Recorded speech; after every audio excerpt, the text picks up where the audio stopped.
120 दराने 2 टॉवेल, 750 रुपयाची साडी व 55 रुपये दराने 4 रुमाल घेतले. तिला 20% रिबेट मिळाल्यास खरेदीवर किती रुपये खर्च झाला हे आपल्याला काढायचे आहे.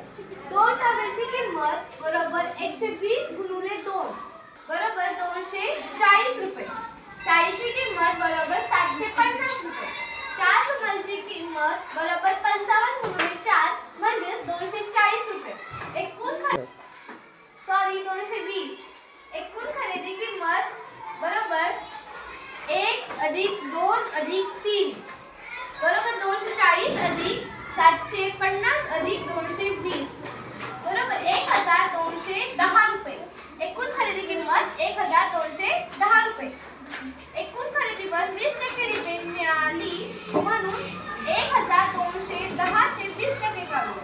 0 गेला 120 गुणिले 2 उरती. 120 गुणिले 2 बरोबर 242 रुपये.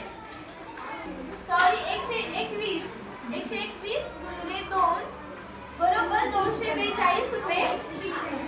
एकूण खर्च बरोबर खरेदी किंमत वजा रिबेट 1210 वजा 242 बरोबर 968 रुपये. तर तिला 968 रुपये द्यावे लागतील.